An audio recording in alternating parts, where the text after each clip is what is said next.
ప్రపంచం కోవిడ్పై యుద్ధం చేస్తుంటే ఒక్కో దేశానికి ఒక్కో కొత్త సమస్య అయితే ఇంకా వచ్చి పడుతోంది. ప్రపంచంలోని అత్యధిక కరోనా పాజిటివ్ కేసులతో కుదేరైన అమెరికాపై జార్జ్ ఫ్లాయిడ్ బాంబు ఎలాంటి ప్రభావాన్ని చూపుతోంది? ఒక కర్కశ పోలీస్ అధికారి చేతిలో ప్రాణాలు కోల్పోయిన ఫ్లాయిడ్ పట్ల ప్రపంచవ్యాప్తంగా సానుభూతి వెలువరిసింది. ఆయనకు సంఘీభావంగా అమెరికా యువతరం ఓ వెత్తున లేచింది. చివరికి అధ్యక్షుడి బంకర్లోకి వెళ్లాల్సిన పరిస్థితి వచ్చింది. ఈ పరిణామాలు అమెరికాలోని భారతీయులపై ఎలాంటి ప్రభావం చూపనున్నాయి? ముఖ్యంగా తెలుగు ప్రజలంతా క్షేమంగానే ఉన్నారా? ఈ అంశాలపై తన మనోభావాలను పంచుకునేందుకు తాను అధ్యక్షుడు జై తాళ్లూరు గారు మనతో పాటు అమెరికా నుంచి లైవ్ లో జాయిన్ అవుతున్నారు. ఆయన అడిగి మరిన్ని వివరాలు తెలుసుకుందాం. జై తాళ్లూరు గారు, నమస్తే అండి. నమస్కారం అండి. ఇప్పటికే కరోనాతో సతమతం అయిపోతుంది అమెరికా. ఫస్ట్ ఆఫ్ ఆల్ అసలు కరోనా ఎలా ఉంది? పాజిటివ్ కేసులు రోజు రోజుకు పెరుగుతున్నా మన తెలుగు వాళ్ళంతా క్షేమమైనా? దానికి సంబంధించి ఎలా ఉందండి, ముందు అది చెప్తారా? కరోనా డెఫినెట్ గా చాలా ఒక ఉధృతమైన ప్రభావాన్ని ఈ కంట్రీ మీద చూపించిందండి. సుమారుగా 19 లక్షల మందికి కరోనా పాజిటివ్ కేసులు వచ్చినాయి. వన్ ఆఫ్ ది రీజన్స్ ఎందుకు ఎక్కువ వచ్చినాయి అంటే ఇక్కడ ఎక్కువ టెస్టులు కూడా చేశారు, దాని మొత్తం ఎక్కువ వచ్చినాయి. కాకపోతే ఒక రకంగా చెప్పాలంటే ఆ కేసులు ఇప్పుడు తగ్గుతున్నాయనే చెప్పుకోవచ్చు అండి. నేను ఎపీ సెంటర్ అయిన న్యూయార్క్ లో ఉంటాను. న్యూయార్క్ లో ఒకప్పుడు ఆల్మోస్ట్ అంటే ప్రతి హాస్పిటల్ కూడా ఫుల్ గా ఉండేది పేషెంట్స్ తోటి, కోవిడ్ పేషెంట్స్ తోటి. ఇప్పుడు పెద్ద పెద్ద హాస్పిటల్స్ లైక్ స్టోనీ బ్రూక్ ఇవన్నీ కూడా ఇప్పుడు చాలా తక్కువ మంది, లిమిటెడ్ గా ఉన్నారు. అంటే హాస్పిటలైజేషన్స్, డెత్స్ బాగా తగ్గినాయండి. 380 వేల మందికి నగరంలో, న్యూయార్క్ స్టేట్ లో వచ్చింది. ఇది one of the most affected area అండి. కాకపోతే ఇప్పుడు కొంచెం కంట్రోల్లో ఉందనే చెప్పుకోవచ్చు. ఎందుకంటే సోషల్ డిస్టెన్సింగ్ కానీ, కొంత వరకు వర్క్ కి తక్కువ మంది వెళ్ళటం, చాలా వరకు క్లోజ్ చేయటం, ఇవన్నీ కూడా రీజన్స్ అండి. కొంచెం బెటర్ గా ఉందని చెప్పుకోవచ్చు. ఓకే అండి, బిగ్గెస్ట్ సిటీ న్యూయార్క్ లోనే ఎంతగా కరోనా ఉందో చూసాము. కాకపోతే ఇప్పుడు ఈ అంతర్గత సంక్షోభం ఏమనిపిస్తోందండి? ఐ కాంట్ బ్రీత్ పేరుతో మొత్తంగా అమెరికాని ఇప్పుడు కుదిపేస్తోంది. ఇదంతా ఎలా ఉందండి? మరి మన తెలుగు వాళ్ళ పరిస్థితి ఎలా ఉంది? దీనిపై ఏమంటారు జై తాళ్లూరు గారు? ముందుగా అండి, జార్జ్ ఫ్లాయిడ్ అనే ఒక నల్లజాతి వ్యక్తిని, అతను ఒక కౌంటర్ ఫీట్ నోట్, ఒక దొంగ నోట్ ఇచ్చాడనే దీంతో ఒక టాప్ అతను పోలీసులకు కాల్ చేస్తే వాళ్ళు వచ్చారనమాట. ఇతన్ని ఒక 4 పోలీస్ ఆఫీసర్స్ గట్టిగా బుక్ మీద పడేసి అది పట్టుకొని, అందులో ఒక అతని మెడ మీద కాలు పెట్టి ఒక 20 నిమిషాలు ఉన్నాడు. అతను 16 సార్లు ఈ కాలు పెట్టినప్పుడు I can breathe, I can breathe, I can breathe అని అతను అనటం జరిగింది. అయినా కూడా అతన్ని వదిలిపెట్టకుండా పాసిఫిక్ గా అతని మీద ఈ ఆల్మోస్ట్ మర్డర్ చేసినట్టే అయిందండి. అయితే అది చేసినప్పుడు ఈ మినియాపోలిస్ లో దాన్ని కొంతమంది వీడియో తీయటం జరిగింది. వాళ్ళు అక్కడ ఉన్న ప్రజలు ఒకళ్ళిద్దరు కూడా వాళ్ళని లేదు వదిలిపెట్టండి అన్నా కూడా వదిలిపెట్టేది అన్న పోలీస్ ఆఫీసర్స్. కాకపోతే అతనికి ఆ తర్వాత అతను మూర్చిపోవటం, అతన్ని హాస్పిటల్ కి తరలించడం జరిగింది. తరలిస్తే దారి మధ్యలో కార్డియాక్ అరెస్ట్ తో చనిపోయాడు. అయితే ఆ వీడియో వైరల్ అయ్యి అందరికి, నల్ల లేదు, తెల్ల లేదు, బ్రౌన్ లేదండి, అందరూ కూడా అతనికి సపోర్ట్ గా, జార్జ్ ఫ్లాయిడ్ చనిపోయిన అతనికంటే మద్దతుగా ఆ ఉద్యమానికి, ఐ క్యాన్ బ్రీత్ అనే ఒక ఉద్యమాన్ని, వీ కేర్ ఫర్ లైఫ్స్ అని, ఓకే, బ్లాక్ లైఫ్స్ అని ఒక పెద్ద ప్రొటెస్ట్ మొదలు పెట్టారు. ప్రతి ఊర్లో కూడా ఇది ఉధృతంగా అందుకుంది. ఎందుకంటే ఇంతకు కూడా ఎరిక్ గార్నర్ అని న్యూయార్క్ లో ఒక అతన్ని ఇలాగే ఒక పోలీస్ ఆఫీసర్ చోక్ చేసి చంపేశాడంటే, ఈ మెడ మీద ఇది పెట్టి సిగరెట్లు అమ్ముతున్నాడు స్కూల్ దగ్గర చెప్పి అతను ఏదో రాను అని అంటే అతను వెంటనే మెడ మీద ఇది పెట్టి ఇద్దరు ఆఫీసర్స్ ఇచ్చేస్తే చనిపోయాడు. అతను పెద్దగా ఓపాయం, పెద్ద బావుగా ఉంటాడు అన్నమాట. అయితే జై తాళ్లూరు గారు, ఎరిక్ కూడా ఆయన చివరి మాట ఐ క్యాంట్ బ్రీత్ అని ఆయన కూడా అన్నారు. ఇప్పుడు ఈయన కూడా 16 సార్లు అన్నారు. దాంతో దీన్నే స్లోగన్ గా పెట్టుకుని వెళ్తున్నారు అంటున్నారు కదా. అలాగంటే ఇప్పుడు నల్ల జాతీయులు చేస్తున్నారు, కానీ దానికి తెల్ల జాతీయుల నుంచి కూడా చాలా ఫుల్ సపోర్ట్ లభిస్తుంది కదా. దీనికి ఏంటి కారణం అనుకోవచ్చండి? ఇది ఇక్కడ దీన్ని నేను జాతి వివక్షత కింద నేను చూడటం లేదండి. ఎవరో ఒక 4-3 పోలీస్ ఆఫీసర్స్ వాళ్ళ దురాగతాలు మూలన వచ్చిన ప్రాబ్లమే తప్పించి ఇక్కడ నల్ల తెల్ల బ్రౌన్ అని ఇక్కడ ఎక్కడ రేషియల్ డిస్క్రిమినేషన్ ఉందని నేను అనుకోవట్లేదు. సో దానికి ఇంత ఉధృతంగా ఇప్పుడు మా ఇంటి దగ్గర నేను డ్రైవ్ చేస్తా ఉంటే న్యూయార్క్ లో మొన్న 400 మంది ప్రొటెస్ట్ చేస్తున్నారు. దాంట్లో 100 మంది యువతరం, అందరూ తెల్లవాళ్ళు, 99% తెల్లవాళ్ళు. సో కానీ ఇది తెలుపు నలుపు అనే వివక్షత అక్కడ ఏమి కనపడలేదు. ఆ పోలీస్ ఆఫీసర్ ఎవరైతే ఉన్నాడో అతనికి అంత ముందు రోజే డివోర్స్ అయ్యి వాళ్ళ ఆవిడతో ఏదో గొడవ జరిగి ఆ ఫ్రస్ట్రేషన్ లో ఉంటే మాత్రం కూడా ప్రాణం తీయకూడదు కదండి అతను చేసిన ఇది. అయితే ఈ ప్రొటెస్ట్లు, ఈ గోళ గందరగోళాలు జరుగుతూ ఉంటే అసలే కోవిడ్ సంక్షోభంతో షాపులన్నీ కూడా మూసేసి ఉన్నాయి అన్ని సిటీల్లో కూడా. దీన్ని అదునుగా తీసుకొని కొంతమంది ఏంటంటే దొంగతనాలు, లూటీలు చేయటం మొదలు పెట్టారు. అది మెయిన్ ప్రాబ్లం అయిపోయిందండి. న్యూయార్క్ సిటీలో అవనివ్వండి, వాషింగ్టన్ డీసీలో అవనివ్వండి, క్లీవ్లాండ్ లో అవనివ్వండి, కాలిఫోర్నియాలో ఓక్లాండ్ కానీ, ప్రతి ఊర్లో అలాగే అట్లాంటా, షికాగో, ప్రతి ఊర్లో కూడా ప్రతి చోట ఉంటారు కదండి దొంగలు, దోచుకునే వాళ్ళేంటి అవకాశంగా తీసుకొని మొత్తంగా దోచుకోవటం మొదలు పెట్టారు. అది ఇప్పుడు దాన్ని ఎంతవరకు అది కంట్రోల్లోకి వచ్చింది? అలాగే మరి ఆయా మీరు ఇప్పుడు చెప్తున్న నగరాలన్నింటిలో మన తెలుగు వాళ్ళ పరిస్థితి అయితే ఎలా ఉందండి? ఒకటండి, ఇప్పుడు గవర్నమెంట్ దానికి ముందర రియాక్ట్ అయ్యి 50 సిటీలకు కర్ఫ్యూ పెట్టిందండి. మొదట ఏం చేశారంటే నైట్ 11 o'clock నుంచి పెట్టారు కర్ఫ్యూ. సో అది కంట్రోల్ చేయలేకపోయింది నైట్ 11 o'clock. సో అందుకని ఏం చేశారంటే ఈవినింగ్ 7 నుంచి మార్నింగ్ 5 వరకు కర్ఫ్యూ పెట్టారండి. ఇప్పుడు సిట్యుయేషన్ అయితే కంట్రోల్లో ఉందనే చెప్పుకోవచ్చు. కాబట్టి ఇప్పటికే కొన్ని సిటీస్ లో జరగాల్సిన నష్టం జరిగిపోయింది. కాకపోతే ఇది కంట్రోల్లోనే ఉందండి ఇప్పుడు. అయితే మన తెలుగు వారు అందరూ సేఫ్ అనే చెప్పుకోవచ్చు అండి. ఇంతవరకు అయితే మాకు ఎవరికి ఏదన్నా ఫిజికల్ గా హార్మ్ జరిగింది అన్న ఇదైతే మేము అభిప్రాయం లేదు. కాకపోతే అట్ ద సేమ్ టైం ఏం జరిగిందంటే ఈ డౌన్ టౌన్ లో అక్కడ ఈ సిటీస్ లో ఎక్కడైతే దోచుకున్నారో ఆ సిటీస్ లో కొంత మన వాళ్ళ షాపులు, తెలుగు వాళ్ళ షాపులు కూడా ఉంటాయి కదండి, మన ఇండియన్ షాపులు. అలాంటి కొన్ని చోట్ల రెస్టారెంట్స్ కానీ షాపులు కానీ కొన్ని పగలగొట్టబడ్డాయి, వాండలిజం కి గురైనాయి అన్నమాట. అంతే తప్పించి ఓవరాల్ గా మన మీద ఎటువంటి జాతి వివక్షత లేదు. మన వాళ్ళు ఎవ్వరు కూడా భయపడాల్సిన అవసరం లేదు. అమెరికా చాలా ఆ విషయంలో చాలా మంచి కంట్రీ అండి, గొప్ప కంట్రీ. ఇప్పుడు 2001 9/11 జరిగినప్పుడు మేమందరం కూడా కొంచెం కొన్ని రోజులు భయపడ్డాం బయటకు వెళ్ళడానికి. అప్పుడు ఆ సిచ్యువేషన్ లో అండి అంతేనండి 9/11 జరిగినప్పుడు. కాకపోతే అది ఎప్పుడు కూడా ఎక్కువ రోజులు అంటే ఎక్కడైనా కూడా ఒక పెద్ద ఇన్సిడెంట్ జరిగినప్పుడు 1-2 రోజులు ఆ భయం అయితే ఉంటది కదండి. అలాంటి వివక్షత ఎక్కడా కనపడలే. ఆ తర్వాత కూడా 1980s లో ఒకసారి డాట్ బస్టర్స్ అని గుజరాతీస్ మీద కొంత టార్గెట్ చేశారు కొంతమంది. మన వాళ్ళు చేసిన బిజినెస్ లో ఏదో మొత్తానికి వాళ్ళతో కొంత ప్రాబ్లం ఉంది. కానీ అప్పుడు అది తప్పించి మనం ఎక్కడా కూడా అసలు మన ఇండియన్స్ కి ఎటువంటి ప్రమాదం ఉందని నేను అనుకోవట్లేదు. అయితే జైతాలూర్ గారు, మరి హింస కూడా చాలా పెద్ద ఎత్తున జరిగింది. వాళ్ళు లూటీ చేసే క్రమంలో కావచ్చు, లేకపోతే ఆందోళన నిర్వహిస్తున్న క్రమంలో పోలీస్ కూడా ఎన్కౌంటర్ చేశారు, కొంతమంది చనిపోయారని వార్తలు వస్తున్నాయి కదా, అది ఎంతవరకు వాస్తవమండి? ఏమండి, పెద్ద పెద్ద జరిగినప్పుడు కొంత ఆపటానికి గానీ కర్ఫ్యూ పెట్టినప్పుడు జరుగుతూ ఉంటాయండి. కాకపోతే జరిగే వీటిల్లో నేను అంత ఎక్కువగా జరిగిందని నేను అనుకోవటం లేదు. బట్ డెఫినెట్ గా కొంతవరకు అయితే హింసాత్మకంగా జరిగిందండి. ఎందుకంటే వీళ్ళు రావటం, లూటీ చేయటం వీటిల్లో చిన్న చిన్నవి జరుగుతున్నాయి, కానీ అది అంత బిగ్ స్కేల్ లో అయితే జరగలేదండి. ఓకే అండి.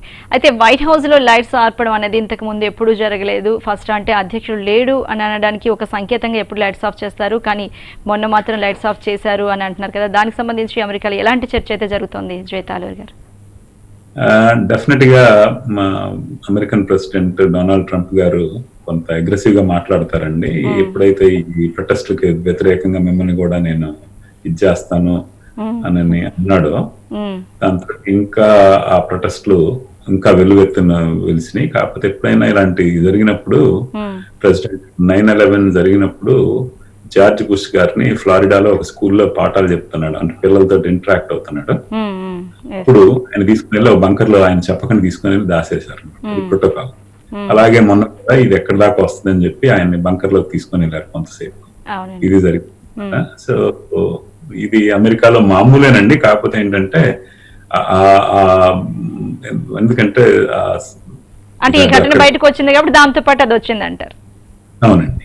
అయితే మరి అమెరికన్లలో ఇంత అసహనం ఎందుకు వచ్చింది అనుకోవచ్చండి? అంటే ఇంత పెద్ద ఎత్తున వాళ్ళకి మీరు చెప్తున్నారు రోడ్డు మీద వెళ్తుంటే 99% తెల్ల వాళ్ళే కనిపిస్తున్నారు, వాళ్ళకి సంఘీభావన తెలుపుతాను. ఇంత పెద్ద ఎత్తున ఎందుకండి వీళ్ళంతా చేయాల్సిన అవసరం ఏమొచ్చింది అనుకోవచ్చు? ఎవరికి వ్యతిరేకంగా వాళ్ళ మనసులో ఇంతగా గూడు కట్టుకుపోయింది ఒక నిరసన, ఒక అసహనం అనుకోవచ్చండి? ఇది ఎవరికి ఏంటి అని కాదండి, ఒక ప్రాణానికి ఈ దేశం ఇచ్చే విలువ అండి. ఓకే. ఎందుకంటే ఒక ప్రాణం కానీ ఒక అన్యాయానికి కానీ మీరు గతంలో కూడా చూసుకుంటే ఎంత గొప్పోడైనా no one is above the law అన్నది ఈ కంట్రీ 100% ఫాలో అవుతుందండి. అది ఒకసారి ఇప్పుడు మీరు జాన్ కార్జాయ్ అని న్యూజెర్సీ ఆయన గవర్నర్ గా చేశాడు. సీట్ బెల్ట్ పెట్టుకోకుండా డ్రైవ్ చేస్తా ఉంటే ఒక పోలీస్ అతనికి టికెట్ ఇచ్చి అరెస్ట్ చేశారు. అంటే కోర్టుకు పంపించారు. అంటే ఆయన గవర్నర్ అంటే చీఫ్ మినిస్టర్ మనకి, అది ఈ దేశంలో. అలాగే షికాగో గవర్నర్ ని ఒకసారి ఒక చిన్న ఏదో ఒక లంచం ఒక 100,000 అని చెప్పి 4 ఏళ్ళు జైలు శిక్ష అనుభవిస్తున్నారు.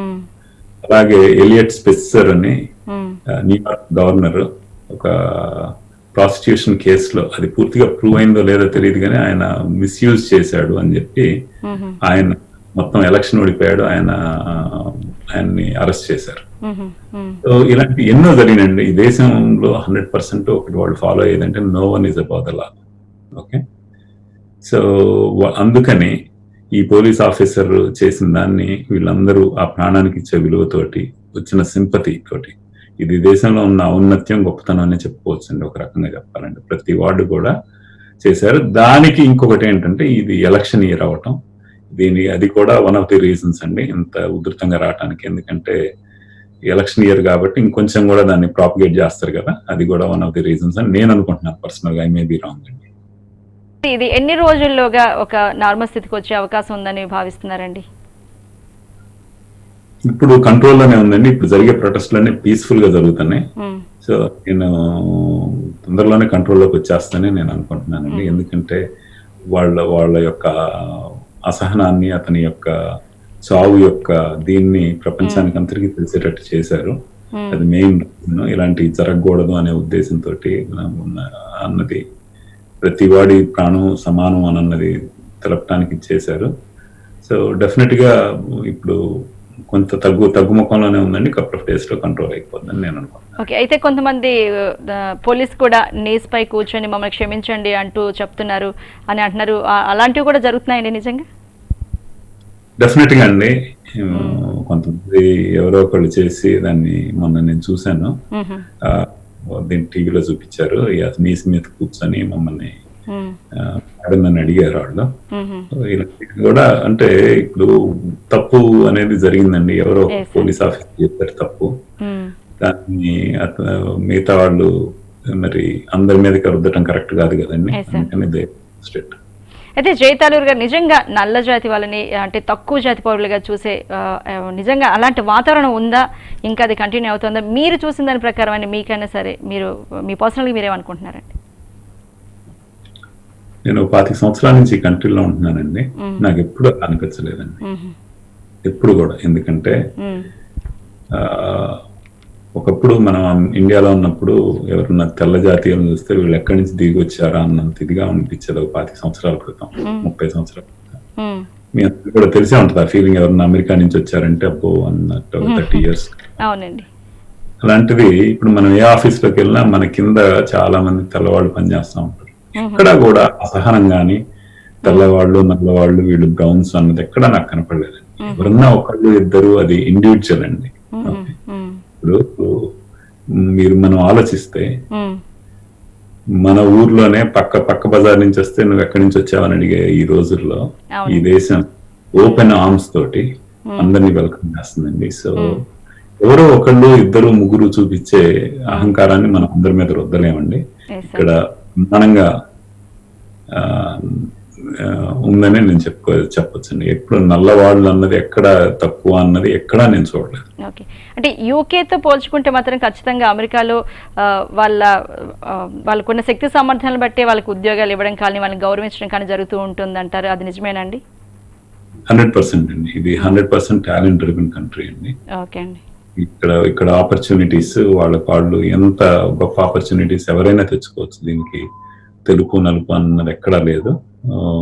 అందుకనే మన వాళ్ళు ఇవాళ సత్యానాదెళ్ల మైక్రోసాఫ్ట్ సిఇఓ అయినా, సుందర్ పిచ్చై గూగుల్ సిఇఓ అయినా, $2 ట్రిలియన్ కంపెనీలకి మన వాళ్ళు అవ్వటం మామూలు విషయం కాదండి. ఇది అన్ని చోట్ల జరిగేది కాదు.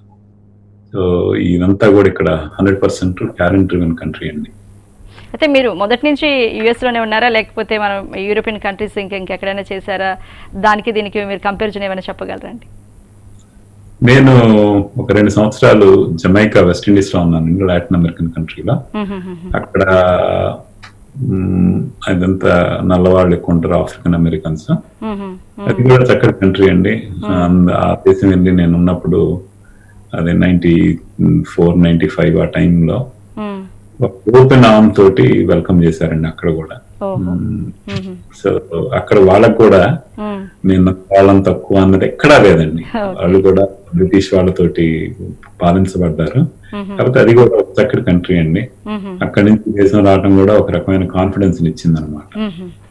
అయితే మీరు ఇందాక అన్నారు ఇది ఇప్పుడు ఎలక్షన్ ఇయర్ కదండి, ఎలక్షన్ ఇయర్లో కాస్త ఇలాంటివి ఏది జరిగిందని ఫ్లేరప్ చేసే వాళ్ళు ఉంటారు కదండి. అయితే మన తెలుగు వాళ్ళ ఎలక్షన్లో మన పార్టిసిపేషన్ ఎంతవరకు కనిపిస్తోంది, ఎలా ఉంటుందండి అసలు?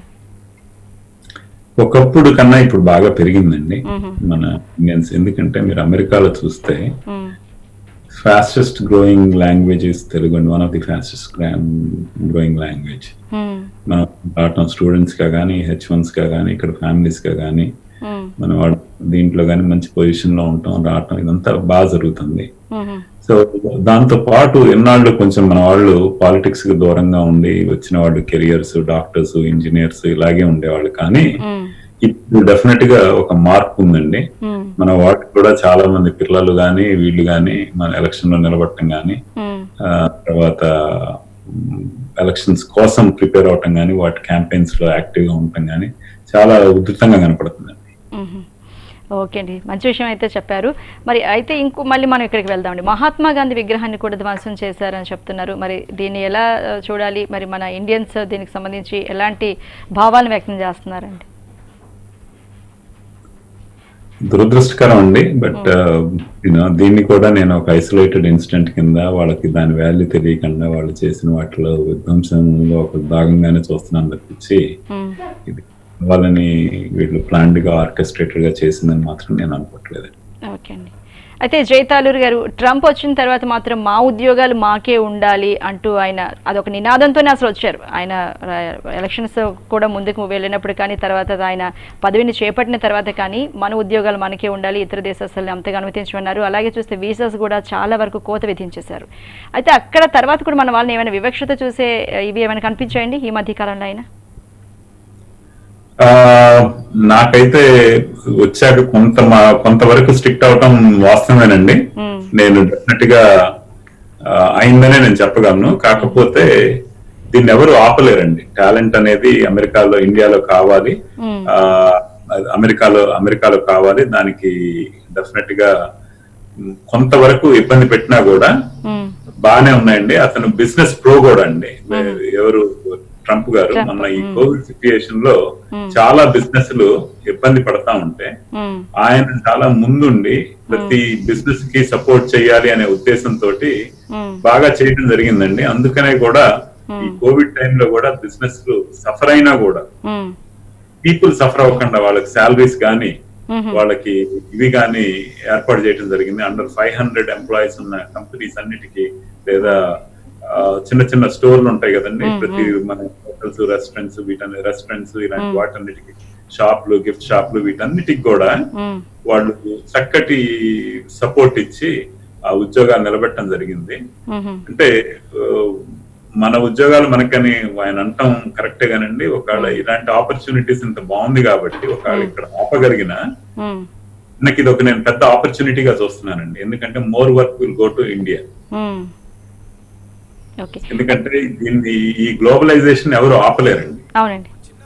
ఒకవేళ H1లు, కపుల్ ఆఫ్ H1s తక్కువ ఇచ్చినా, కొంచెం రూల్స్ స్ట్రిక్ట్ చేసినా కూడా వర్క్ అంతా కూడా ఎక్కడ టాలెంట్ ఉంటే అక్కడికి వెళ్ళొద్ది. డెఫినెట్ గా మన దేశంలో చాలా టాలెంట్ ఉంది కాబట్టి మన దేశానికి వెళ్ళే అవకాశం చాలా ఉన్నాయి. ఓకే అండి. జయతాలూరు గారు, అయితే మనం ఇప్పుడు ఒక చిన్న కమర్షియల్ బ్రేక్ తీసుకోవాలండి. అది తీసుకున్నాక మళ్ళీ మనం జాయిన్ అవుతామండి. ఓకేనండి.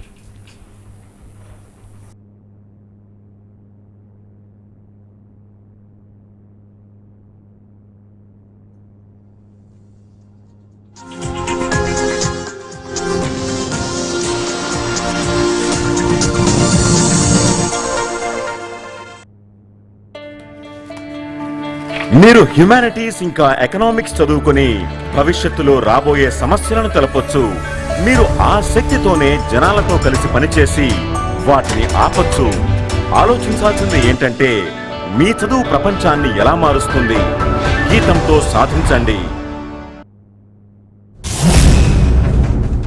కార్ కొంటే పేరు మనాల్సిందే.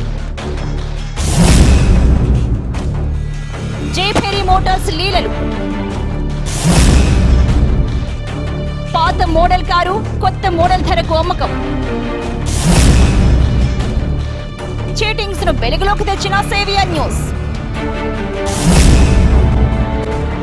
విచారణకు ఆదేశించిన ఏపీ ఆర్టీఏ. జేఫెరీ మోటార్స్ అక్రమాలపై సేవియర్ న్యూస్ లో ప్రత్యేక వరుస కథనాలు.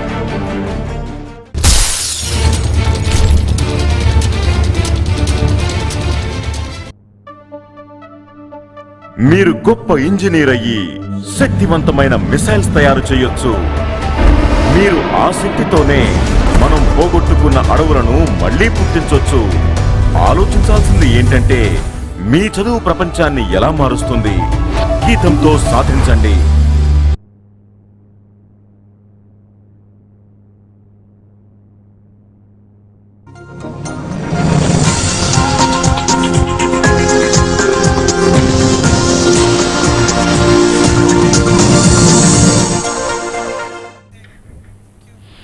Welcome back to special chit chat. మనతో పాటు జయతాలూరు గారు ఉన్నారు.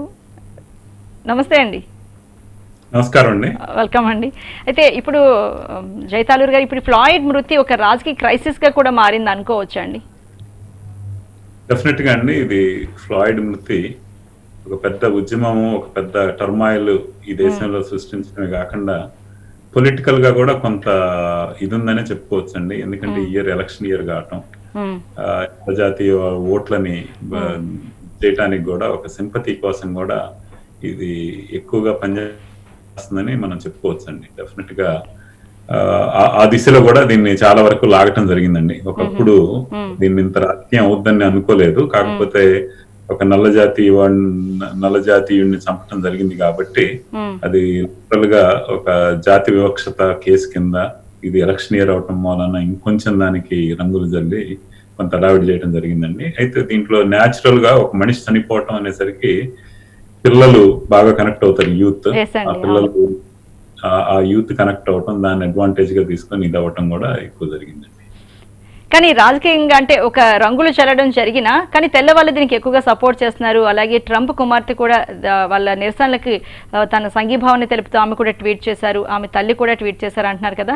మరి అలాంటి వివక్షత లేదు అని ప్రజలందరూ అనుకునే అవకాశాలు కూడా ఒక మంచి అవకాశంగా కూడా దీన్ని అనుకోవచ్చు కదండి, కాదంటారా?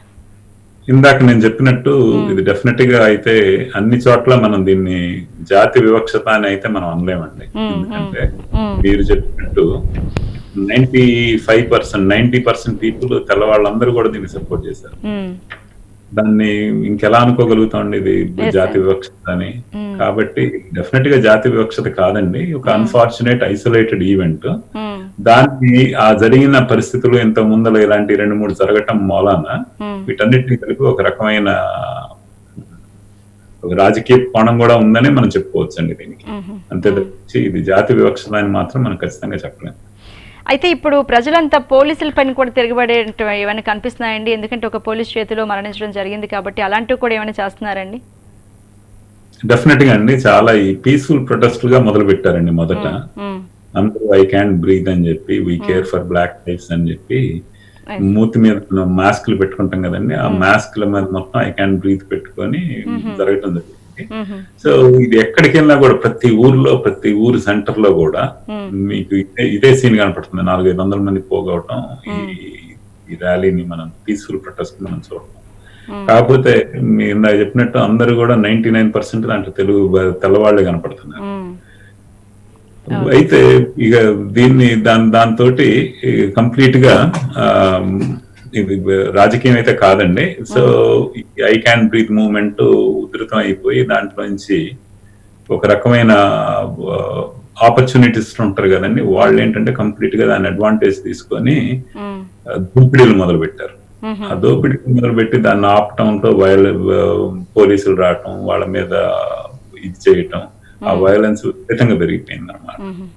సో కానీ ఇప్పుడు మాత్రం డెఫినెట్ కంట్రోల్ ఉందండి. అంటే కర్ఫ్యూ ఉండడం మూలంగా కంట్రోల్ అయింది అనుకోవచ్చు. మరి దీన్ని ఇంకా చల్లార్చడానికి, అంటే మనుషుల్లో ఉన్న కోపావేశాలను చల్లార్చడానికి కూడా గవర్నమెంట్ ఎలాంటి ఏవైనా డిసిషన్స్ తీసుకునే అవకాశాలు ఉన్నాయంటారండి? ఇప్పుడు గవర్నమెంట్ డెఫినెట్ గా ఇందాక మనం మాట్లాడుకున్నట్టు పోలీస్ వాళ్ళు అపాలజీస్ చెప్పడం కానీ, గవర్నమెంట్ వచ్చి కంప్లీట్ గా అంటే మొదటగా డొనాల్డ్ ట్రంప్ గారు అగ్రెసివ్ గా ట్వీట్ చేసిన మిగతా అందరూ కూడా దీనికి సపోర్ట్ చేయటం కానీ, దీంట్లో అందరూ ప్రతి వాళ్ళు కూడా అండి రెస్పెక్ట్ క్యాస్ట్ క్రీడ్ అండ్ ఇది అందరూ కూడా దాంట్లో ఇది చేయటం వలన డెఫినెట్ గా ఆ పాజిటివ్ ఇదైతే ఉందండి. ఎక్కడా కూడా దీన్ని వాళ్ళ ఆ మనోభావాలు గుర్తించారు, దాన్ని అందరు నోట్ చేసుకున్నారు అన్నది వాళ్ళకి అర్థమైంది. సో గోయింగ్ ఫార్వర్డ్ జరగదు. కాకపోతే ఇదేంటంటే దురదృష్టం ఏంటంటేనండి, కోవిడ్ సిచ్యుయేషన్. ఈ కోవిడ్ సిచ్యుయేషన్ మొత్తం షాపులు బిజినెస్లు అన్ని క్లోజ్ అయి ఉన్నాయి. ఈ క్లోజ్ అయి ఉన్న తరుణంలో ఇది జరగటం వలన ఇంకా బాగా ఆపర్చునిటీస్ పెరిగిపోయినాయి అన్నమాట. సో దీనికి తోడు ఏంటంటే అయితే కోవిడ్ కంట్రోల్లోకి వస్తుంది అని అనుకోండి, అంటే ఇంకా కొంత ఓపెన్ అవుతున్నాయి, ఇప్పుడే రీ ఓపెన్ అవుతున్నాయి. ఈ తరుణంలో ఇలా జరగటం వలన ఇంకొంచెం డిలే అయ్యే అవకాశం ఉంది. అయితే జైతాలూరు గారు, కరోనా ఉత్పాతంలో అసలు అంటే అమెరికా ప్రజల జీవితాలు ఎలా మారిపోయారండి? అవర్స్ బేసిస్ మీద పనిచేసే వాళ్ళకి చాలా మంది ఉద్యోగాలు కోల్పోయారు. ఇప్పుడు మన ఫ్లాయిడ్ విషయంలో చూసుకున్న ఆయన కూడా ఉద్యోగాన్ని కోల్పోయి ఉన్నారు. ఎలా ఉన్నాయండి అమెరికా ప్రజల జీవితాలన్నీ? అమెరికా ప్రజల జీవితాలు డెఫినెట్ గా ఒక పెద్ద పెను మార్పేనండి ఇది. అప్పుడు అమెరికా పొద్దున్నే, నేను లాంగ్ ఐలాండ్ లో ఉంటాను, న్యూయార్క్ వెళ్ళాలంటే 50 మైళ్ళు ఉంటుంది, 2.5 గంటలు పొద్దున్నే వర్క్ టైమ్ లో వెళ్ళాలంటే 2.5 గంటలు పడుతుంది. ఇప్పుడైతే 35-40 నిమిషాలు వెళ్ళి మళ్ళీ తిరిగి వచ్చేసి 30 నిమిషాలు. సో అంటే రోడ్డు మీద కార్లు కానీ ట్రాఫిక్ కానీ అసలు తగ్గటం. మొన్న సిటీకి వెళ్తే సిటీలో ఎక్కడా కూడా అంతా ఒక గోస్ట్ టౌన్ లాగా అనిపించింది అనమాట. కాకపోతే ఈ దేశంలో ఒక గొప్పతనం ఉందండి, ఇలాంటిది రాగానే $2.6 ట్రిలియన్ ప్యాకేజ్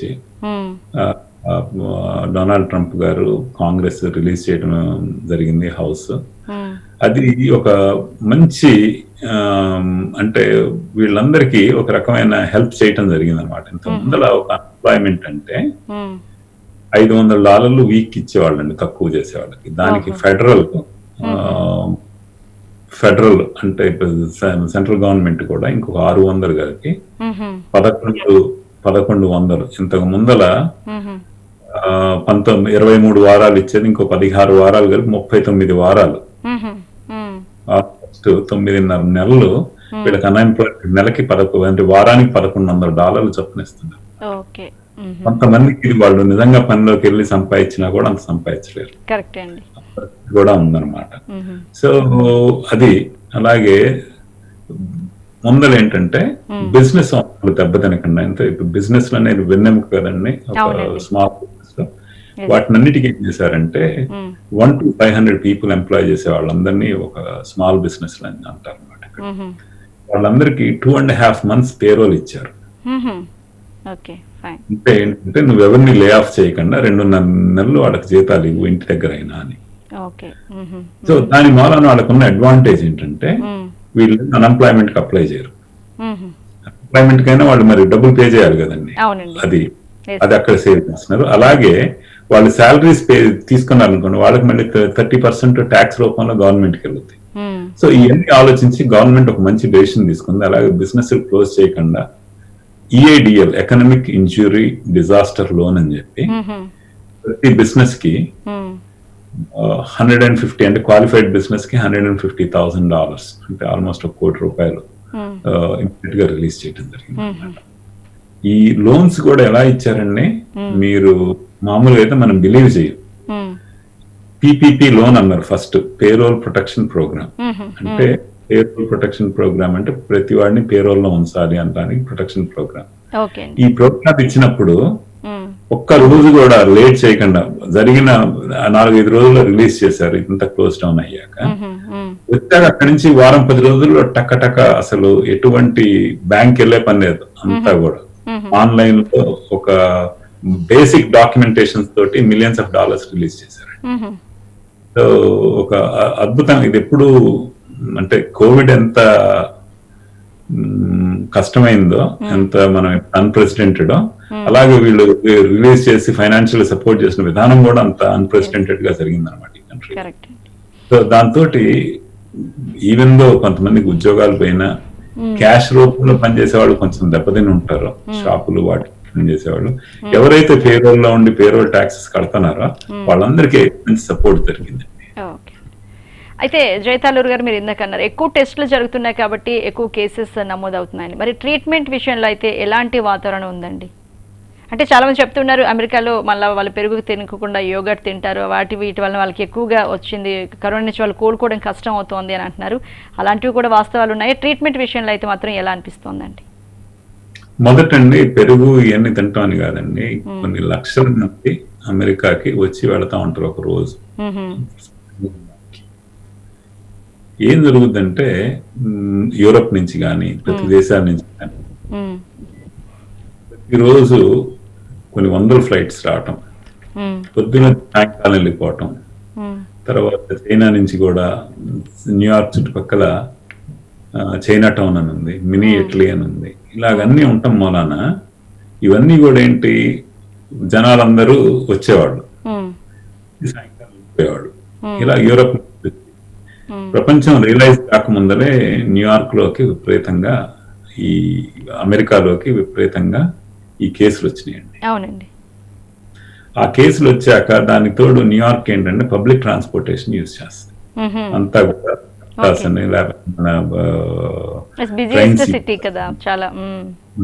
సో దాంతో ఏంటంటే ఒకళ్ళకొకళ్ళు క్లోజ్ గా ఉంటాం, దాన్ని ఇది చేయటం వలన ఇది బాగా స్ప్రెడ్ అయింది. ఇనిషియల్ ఈ స్ప్రెడ్ అవటం వలన వచ్చిన ప్రాబ్లమే ఇదంతానండి. అయితే ఆ తర్వాత గవర్నమెంట్ రియలైజ్ అవటానికి కొంత టైం పట్టింది. ఇనిషియల్ గా అలసత్వం చూపించారు నాకు ఏదో అని. ఇది కాక అప్పుడు ఏముందంటే ఇదంతా ఏదో ముసలాళ్ళకి వచ్చి ఇది అవటం తప్పించి కుర్రోళ్ళందరూ జలుబు దగ్గులాగానే ఇది వచ్చిపోద్ది అని అన్న దీంతో ఉన్నారు. వచ్చాక బాగానే ఎఫెక్ట్ అయింది. అయితే ఇక్కడ జరిగిన తప్పు ఏంటంటే న్యూయార్క్ లో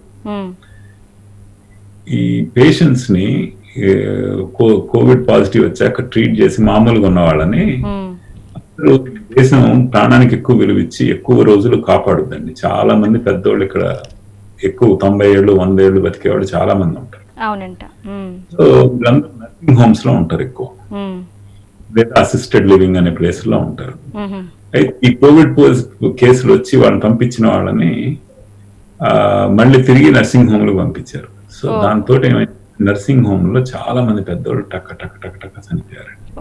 అందుకని డెత్ రోజు విపరీతంగా ఉంది, ఎందుకంటే వాళ్ళకి ఇమ్యూనిటీ తక్కువ ఉంటుంది. ఇదంతా సో ఇప్పుడు ఎప్పుడైతే చేశారో, ఇందాక నేను చెప్పినట్టు న్యూయార్క్ లో సెవరల్ బిగ్ హాస్పిటల్స్ ఉన్నాయి. హాస్పిటల్స్ ఒకప్పుడు హాస్పిటల్ నిండా మిగతా అన్ని వార్డులు చేసేసి ఆపేసి ఒక కోవిడ్ కేసుని ట్రీట్ చేసేవాళ్ళు. హాస్పిటల్ బయట కూడా షెడ్లు వేసి వీటన్నిటిని చేసి వాటిని ఇచ్చేసేవాళ్ళు అనమాట. వాటిని ట్రీట్ చేస్తా ఉండేవాళ్ళు అనమాట. సో ఇదంతా కూడా ఒక రకమైన దాంతో ఇప్పుడు నిండిపోయి ఉండే హాస్పిటల్స్ అన్ని కూడా. ఇప్పుడు ఏంటంటే పెద్ద పెద్ద హాస్పిటల్స్ లో కూడా ఒకళ్ళు ఇద్దరు కూడా కాకుండా అంటే చాలా తక్కువ మంది ఉన్నారు అనమాట. ఒకప్పుడు 400 మంది ఉండే హాస్పిటల్స్ ఇప్పుడు కంప్లీట్ గా ఒకళ్ళు ఇద్దరు ముగ్గురే ఉన్నారు అనమాట. సో కోవిడ్ కంట్రోల్లో ఉందని చెప్పొచ్చండి. వీళ్ళు చక్కగా లేట్ గా రియాక్ట్ అయినా కూడా బాగా రియాక్ట్ అయ్యారు. కాకపోతే పెరగటానికి కారణం ఏంటంటే ఈ పెద్దవాళ్ళందరినీ తిరిగి నర్సింగ్ హోమ్స్ లో ఇప్పుడైతే చాలా కంట్రోల్లో ఉంది. అయితే జైతాలూరు గారు, ప్రపంచ ఆర్థిక వ్యవస్థ పైన కరోనా ప్రభావం అయితే విపరీతంగా ఉంది అంటున్నారు కదా, మరి మీకున్న అంచనా అయితే ఏంటండి, మీరైతే ఏం చెప్తారండి? డెఫినెట్ గా ఇది ప్రపంచాన్ని అంతటిని మోకాళ్ళ మీదకి తీసుకొని రావటం అంటే నేను చూసాను నా జీవితంలో, ఎక్స్పీరియన్స్ నాకున్న దీంట్లో అనుభవంలో. కాకపోతే అమెరికా కానీ ఇండియా కానీ మన ఎన్ని రెసిలియంట్ కంట్రీస్ అండి. ఇక్కడ ఇలాంటివన్నీ ఎన్ని చూశారు, మళ్ళీ తిరిగి డెఫినెట్ గా వెనక్కి తిరిగి అంత దీంతో తిరిగి స్ట్రాంగ్ గా తిరిగి వచ్చే అవకాశం ఉంది. కాకపోతే ఈ బిజినెస్ కొన్ని కొత్త రకమైన ఆపర్చునిటీస్ కూడా క్రియేట్ చేసే అవకాశం ఉందండి. నేను చేస్తాను, TANA president Telugu association of North America. ఒకప్పుడు ఏదైనా ప్రోగ్రామ్ చేస్తే ఇండియాలోనే అమెరికాలోనే వివిధ నగరాల్లో చేసేవాళ్ళం. మొన్న మదర్స్ డే చేసాం. అంతకు ముందర అయితే లాస్ట్ ఇయర్ అయితే 30-40 సిటీస్ లో చేసేవాళ్ళం. కోవిడ్ రావటం వలన ప్రపంచాన్ని అంతటినీ కలిపి ఓకే మదర్స్ డే చేసి 2000 మంది all over the world participate చేశారు. అలాగే రేపు వరల్డ్ ఎన్వైరన్మెంట్ డే చేస్తున్నామండి UN తోటి కలిపి. సుమారుగా 70 కంట్రీస్ లో నుంచి 4000 మంది పార్టిసిపేట్ చేస్తున్నారు దీనికి. తెలంగాణ కానీ ఇక్కడ నుంచి 3 కాంగ్రెస్ మెన్ కానీ, న్యూయార్క్ స్పీకర్ కానీ వీళ్ళందరూ అటెండ్ అవుతున్నారు. నేను ఎందుకు చెప్తున్నాను ఏంటంటే one door closes another door opens అండి.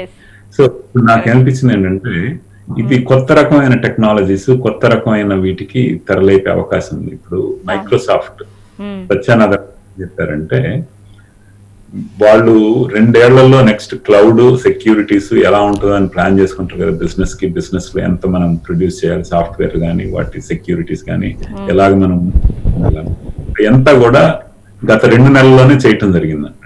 అంటే 2 అడ్వాన్స్ ఆ ఏరియాలో 2 నెలల్లోనే జరిగింది. అలాగే ఒకప్పుడు 10 మిలియన్ కస్టమర్స్ ఉండేవాళ్ళండి. లాస్ట్ మంత్ ఏంటంటే డిసెంబర్ లో 10 మిలియన్ ఉండేవాళ్ళు, లాస్ట్ మంత్ 300 మిలియన్ కస్టమర్స్ ఉన్నారు. ఇప్పుడు జూమ్ మాట్లాడుకోగలుగుతున్నాం. ఇలాంటి ఎన్నో అడ్వాన్స్మెంట్లు జరుగుతున్నాయి అన్నమాట. అలాగే సెక్యూరిటీస్ కానీ క్లౌడ్స్ లో కానీ కొత్త ఆపర్చునిటీస్ వచ్చే అవకాశం ఉంది బిజినెస్. సో ఈ ఏరియాలు విపరీతంగా ఫ్లరిష్ అవుతాయి. అలాగే ఇంటర్నెట్, ఈ కామర్స్ విపరీతంగా పెరిగింది. అందుకనే ఒక ఆపర్చునిటీ క్లోజ్ అయితే ఇంకొక ఆపర్చునిటీ వచ్చే అవకాశం చాలా కనపడుతుంది. ఓకే. మరి భారతీయుల తల్లిదండ్రుల్లో చాలా మందిలో భయాందోళనలు అయితే ఉన్నాయి. వాళ్ళ పిల్లల జాబ్స్ ఎలా ఉంటాయి ఏంటన్నది, మరి దీనికి మీరైతే వాళ్ళందరికీ ఏం చెప్తారండి? అది కొంతవరకు అయితే సమంజసమేనండి ఆ భయం. ఎందుకంటే ఫస్ట్ ఎవరైనా కూడా, మన దేశమైనా ఏ దేశమైనా కూడా మీరు ఆలోచించండి, ఇంతలా ఎవరికి వాళ్ళు చూసుకుంటారు కదండి. ఇప్పుడు మన స్టూడెంట్స్ అంటే వాళ్ళు ఫ్రెష్ గా ఇక్కడ చదువుకోవడానికి వస్తారు. ఆ తర్వాత ఆన్ ప్రాక్టికల్ ట్రైనింగ్ OPT అనేది కార్డు మీద, OPT అనే దీని మీద వీసా మీద 3 సంవత్సరాలు అక్కడ వర్క్ చేయడానికి కుదురుతుంది. STEM OPT అంటే STEM science, technology, engineering and mathematics background ఉన్న వాళ్ళకి STEM OPT ఇస్తారు. వాళ్ళు 1 సంవత్సరం నుంచి 3 సంవత్సరాలు ఉండొచ్చు. STEM OPT కాకపోతే 1 ఇయరే ఉంటుందండి. STEM అయితేనే 3 ఇయర్స్ ఉంటుంది. సో అంటే ఏంటి, వాళ్ళు ఫ్రెషర్సే కదండి, experience fact. So freshers American కూడా ఇక్కడ ఫ్రెషర్స్ ఉంటారు కాబట్టి సో కొంత ఛాలెంజ్ ఉండొచ్చు. కాకపోతే అలాగని కూడా మనం అంటే చూడాలి. ఇదంతా కూడా కోవిడ్ దీని మీద, ఈ కోవిడ్ ప్రభావం బిజినెస్ మీద ఎలా ఉంటుందని. ఇప్పటి వరకు అయితే ఇప్పుడు మీరు చూస్తే ట్రావెల్, హాస్పిటాలిటీ, రీటైల్ ఈ బాగా దెబ్బతిన్నాయండి. ఇంకా ఇలా ఎక్కువ రోజులు ఉంటే మాత్రం డెఫినెట్ గా ఇంకా ఎక్కువ దెబ్బతినే అవకాశం ఉంటుంది. ఇది కొంచెం తగ్గిన దగ్గర నుంచి బెటర్ గా ఉంటుందని నా ఉద్దేశం అండి. అండి, మీరు అంటున్నట్టు అటు ఆతిథ్య రంగ హోటల్స్ కావచ్చు, లేకపోతే ట్రావెల్, ఇవన్నీ చాలా ఇంపాక్ట్ అయ్యాయి. మరి కోలుకోవడానికి ఎంత కాలం పడుతుందని ఒక అంచనాకు వస్తారండి మీరైతే? ముందల అసలు ఇది ఎప్పుడు ఈ కోవిడ్ తగ్గుద్ది, ఎప్పుడు దీనికి వ్యాక్సిన్ వస్తుంది అన్న దాని మీద మెయిన్ ఉంటుందండి. ఇప్పుడు మీరు చూస్తే 50 మంది 100 మంది పార్టీల కన్నా ఎక్కడ చేసుకోవడానికి వీల్లేదు అంటారు. అంటే పెళ్లిళ్ళు, ఫంక్షన్లు, పార్టీలు అన్ని ఆగిపోయినాయి అనుకోండి. మీటింగ్లు, కాన్ఫరెన్స్లు, పెద్ద పెద్ద సెమినార్లు ఇవన్నీ ఆగిపోతే ఎన్ని హోటల్స్ దెబ్బతింటాయి, కాన్ఫరెన్స్ స్టాఫ్ దెబ్బతింటాయి, ప్రతిదీ కూడా ట్రావెల్ దెబ్బతింటది, ఇవన్నీ కూడా వీటన్ని. అందుకనే మనకి ఇదంతా కూడా వ్యాక్సినేషన్ వస్తే దాని మీద ఆధారపడి ఉంటుంది. ఓకే. అయితే జైతాలూరు గారు, అమెరికా భారత్ల మధ్య ఇటీవల కాలంలో అనుబంధం పెరిగిందనుకోవచ్చు. అటు హైడ్రోక్లోరిక్విన్ కావచ్చు, లేకపోతే ట్రంప్ భారత పర్యటన కావచ్చు, మోడీ హౌడీ కావచ్చు, ఇలాంటివన్నీ ఏమనిపిస్తున్నాయండి? అంటే అమెరికన్స్ ఎప్పుడు కూడా ఇండియన్స్ దగ్గరగానే చూస్తున్నట్టు ఉందండి. మీరు ఇంతకు ముందు నుంచి జార్జ్ బుష్ దగ్గర నుంచి చూసుకున్నా కూడా, లేకపోతే బిల్ క్లింటన్ గారి దగ్గర చూసుకున్నా కూడా, ఎక్కడ మనకేమి ఒకప్పుడు పాకిస్తాన్ కి ప్రోగా అంటే దగ్గరగా ఉన్నట్టు ఉండేది. కానీ ఎప్పుడున్నా కూడా మన భారత్ మాత్రం ఎప్పుడు వాళ్ళు దూరం చేసుకోరని నేను అనుకుంటున్నానండి. ట్రంప్ గారు వచ్చాక ఇంకా కూడా ఇంకా సంబంధాలు, సత్సంబంధాలు మోడీ గారి మధ్యలో ట్రంప్ మధ్యలో సత్సంబంధాలు పెరిగినాయి అనే చెప్పుకోవచ్చు అండి. అవునండి. అయితే జైతాలూరు గారు, ఫైనల్గా ఒక మాట చెప్పండి. భారతీయుల పట్ల అమెరికన్ ప్రజలు ఎలాంటి అభిప్రాయాన్ని కలిగి ఉంటారు? ఎలా ఉంటుందండి అక్కడ? భారతీయుల పట్ల అమెరికన్స్ ఎలాంటిదంటే, భారతీయులు చాలా తెలివైన వాళ్ళు, చాలా బ్రెయినీ పీపుల్ అని మాత్రం వాళ్ళకి ఒక అభిప్రాయం ఉందండి. ఎందుకంటే సాఫ్ట్వేర్ లో కానీ అన్నిట్లో కానీ అలా అని చెప్పి మనని తక్కువగా చూసేది ఎక్కడా కనపట్లేదండి. చక్కటి దీంతో ఒక భావంతో మనల్ని చక్కగా కలుపుతున్నారు ఈ సమాజంలో. సో మన భారతీయులకి మాత్రం చక్కటి అంటే సత్సంబంధాలతో ఉంటారండి ఎక్కడ కూడా. ఓకే. అగ్రరాజ్యం అమెరికాలో చదువుకోవాలని, లేకపోతే అక్కడ చక్కటి ఉద్యోగం చేయాలని చాలా మంది భారతీయ యువత కలలు కంటూ ఉంటారు కదండి. అలాంటి వారికి, మన తెలుగు వాళ్ళకి మీరేం చెప్తారు? ఎలాంటి వాళ్ళు అంటే ఇక్కడ ఎలా వస్తే అమెరికాకు బాగుంటుంది, అక్కడ మంచి అవకాశాలు లభిస్తాయి, ఇలాంటి తరుణంలో కూడా మీరు అంటారండి? ఖచ్చితంగా టాలెంట్కి ఎప్పుడు కూడా అమెరికా పెద్దపేట వేస్తుందండి. మంచి కష్టపడి చేసే వాళ్ళకి ఇక్కడ అవకాశం ఉంది. చదువుకోవడానికి వచ్చే వాళ్ళు ఏంటంటే, ఇంతకు ముందల 3-4 సెమిస్టర్లు ఉంటే ఒక సెమిస్టర్ డబ్బులు కట్టి ఇక్కడికి వచ్చి పని చేసుకుని చదువుకోవచ్చు అనుకునేవాళ్ళు. ఇప్పుడు ఈ కోవిడ్ పరిస్థితి మూలాన కొంచెం స్టూడెంట్స్ అందరూ ఇబ్బంది పడుతున్నారు. చదువుకోకుండా అంటే బయట పని లేకపోవటం, ఆఫ్ క్యాంపస్ జాబ్ లేకపోవటం, క్యాంపస్ లో కూడా మూసేయటం మూలన, డామ్స్ మూసేయటం మూలన కొంత ఇబ్బంది అయితే ఉంది. బట్ డెఫినెట్ గా ఇదంతా ఓవర్కమ్ దట్ అండి. This country is always great అండి. డెఫినెట్ గా దీన్ని ఓవర్కమ్ చేస్తే ఇక్కడ చక్కటి ఆపర్చునిటీస్ ఉన్నాయి. మంచి టాలెంట్ కి ఎప్పుడు ఇక్కడ అవకాశాలు ఉంటాయండి. ఓకే అండి. అయితే ప్రపంచవ్యాప్తంగా ఒకటైతే అనుకుంటున్నారండి, మోడీ అండ్ ట్రంప్ల మధ్య మంచి స్నేహ బాంధవ్యం ఉంది అనేది. అది ఎంతవరకు వాస్తవం అండి? నాకు తెలిసినంత వరకు మంచి సంబంధాలు ఉన్నట్టే ఉందండి. అంటే మనం మామూలు పేపర్లో చూడటం కానీ, న్యూస్ లో చూడటం కానీ డెఫినెట్ గా మంచిగా ఉన్నాయండి. ఎక్కడా కూడా ఆ స్ట్రెయిన్ రిలేషన్ ఎక్కడా లేదండి. చక్కటి సంబంధాలు. ఓకే అండి. థ్యాంక్ యూ వెరీ మచ్ జైతాలూరు గారు. అమెరికాలో కోవిడ్ ప్రభావం ఎలా ఉంది, అలాగే అంతర్గతంగా ఎలా జరుగుతుంది, మన భారతీయులకి ఎంత మర్యాదలు అక్కడ లభిస్తున్నాయి, భారతీయుల పరిస్థితి ఎలా ఉందనేది చాలా కూలంకుషంగా వివరించారు. థ్యాంక్ యూ వెరీ మచ్ అండి. థ్యాంక్ యూ అండి. నమస్కారం. నమస్తే అండి.